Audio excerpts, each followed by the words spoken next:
Oleh karena itu tentunya kita sangat bersyukur dan kita tidak usah gelisah akan keadaan dunia yang sedang merebak, situasi yang saat ini menggelisahkan banyak orang, menakutkan.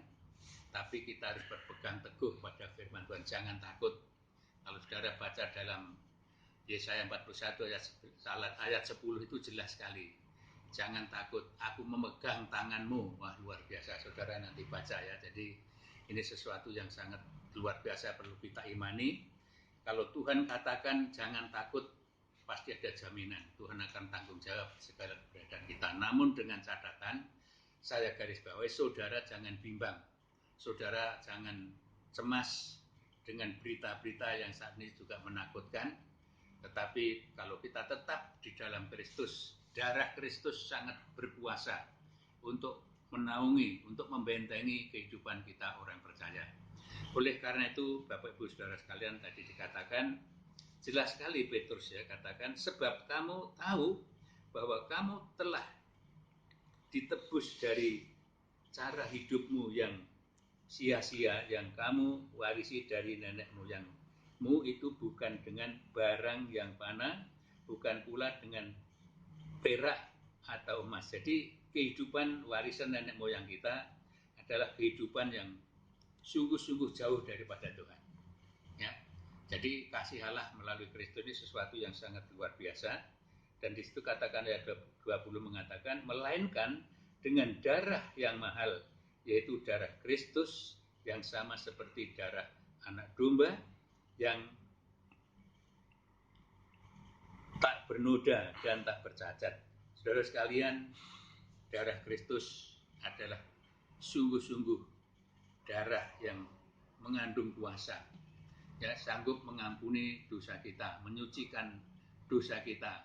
Oleh karena itu kita menjelang peringatan Jumat Agung, mari kita persiapkan kehidupan kita siapkan hidup kita betul-betul, dan kita harus sadar, saya katakan di awal tadi, bahwa saudara sebagai gembala keluarga, inilah tanggung jawab saudara dalam keluarga. Jadi kalau gembala di gereja pada umumnya adalah suatu gembala yang pada umumnya, tapi Tuhan percayakan saudara sebagai gembala keluarga, ini sesuatu yang luar biasa. Mengapa saya katakan luar biasa? Bahwa saudara dan kita semua sebagai kepala keluarga, sebagai ibu keluarga rumah tangga, diberikan satu kepercayaan untuk mengelola keluargamu, agar makin dekat kepada Tuhan, makin betul-betul percaya bahwa Yesus Kristus adalah Tuhan yang menyelamatkan kita sekalian. Oleh karena itu, mari jangan main-main, sekalipun saat ini seakan-akan kita di dalam karantina ya. Tentunya kita sangat bersyukur, Tuhan punya maksud yang terbaik. Saudara ingat tentunya di mana gereja mula-mula, dia juga belajar akan pengajaran rasul-rasul, dia bertekun memecahkan roti bersama, makan bersama. Nah, ini suatu teladan atau contoh yang mungkin saat ini gereja alami. Jadi nggak usah takut, nggak usah ragu. Apapun yang saudara bisa lakukan, kita semua mengerti firman Tuhan dan ada suatu buku yang namanya Alkitab. Mari kita buka bersama ya. Kita pelajari dalam keluarga itu. Jadi Bapak sekalian, ini kesempatan emas bagi keluarga kita masing-masing, dan jangan menjauhkan diri, jangan acuh dan jangan meremehkan. Sekalipun mungkin kita tidak fasih seperti pendeta-pendeta atau hamba-hamba Tuhan, tapi saya yakin kalau hati kita betul-betul berharap pada firman Tuhan, maka firman itu akan memberikan suatu kekuatan yang luar biasa. Kuasa Tuhan akan melimpah dalam keluargamu. Oleh karena itu, mari Bapak Ibu Saudara sekalian, anak-anak, putra-putri yang ada di dalam keluarga kita, mari taati orang tuamu, taati ibu bapakmu sebagai gembala keluarga. Apapun yang dilakukan, kita mari sama-sama bersimpuh di bawah kaki Tuhan. Ya, ini kesempatan yang luar biasa. Jadi bahwa iman saudara memang dibentuk supaya dewasa. Ya, jangan seperti kanak-kanak terus kita menggantungkan pelayanan orang lain. Tapi ini kesempatan yang baik untuk saudara dan kita semua untuk belajar bagaimana kita dekat dengan Tuhan, bagaimana kita mengerti ayat-ayat firman Tuhan. Nah, ini kesempatan yang sangat baik.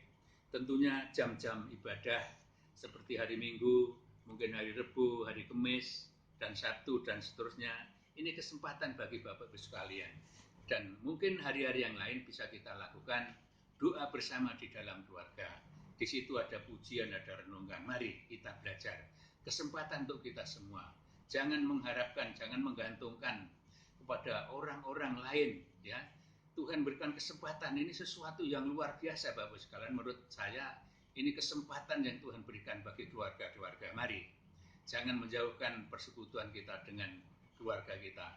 Ajak anak-anak, ya, keluarga, Bapak, Ibu, saudara sekalian, di jam-jam ibadah, mungkin jam-jam 7 seperti hari ini, atau malam, ya tentunya kita boleh bersama-sama. Puji Tuhan, kalau mungkin pagi hari ada doa. Nah, di sana nanti kita akan bersama-sama bertemu di dalam doa. Oleh karena Bapak Ibu sekalian, kita kembali bahwa pengorbanan Kristus membawa dampak yang sangat indah. Ya, jadi Paskah yang pertama tadi dikatakan dilambangkan domba yang disembelih. Maka darah itu dibubuhkan di tiang pintu maupun di ambang pintu. Dikala ada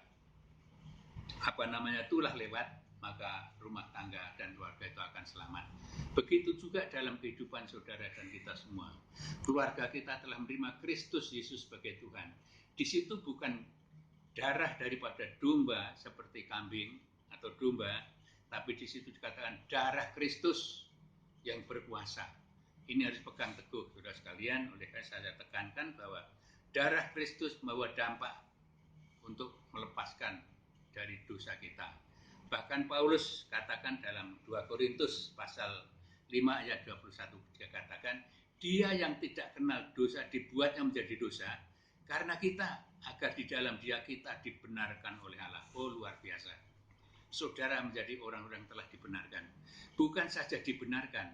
Yohanes pasal 1 ayat yang ke-12, setiap orang yang percaya kepada Kristus, dia dianggap atau diakui sebagai anak-anaknya. Oh, luar biasa saudara kalian. Jadi mari melalui renungan yang mungkin kita anggap singkat namun percaya bahwa apa yang Tuhan lakukan di dalam kehidupan kita betul-betul akan bawa satu dampak yang sangat luar biasa. Dan jangan lupa saudara sekalian bahwa kematian dan penderitaan Kristus itu sesuatu hal yang perlu kita syukuri. Kalau Kristus tidak mati, maka sebenarnya kutuk itu akan saudara dan saya akan tanggung, ya.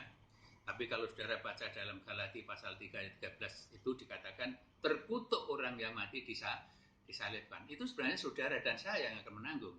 Tapi puji Tuhan, Yesus sanggup, dia siap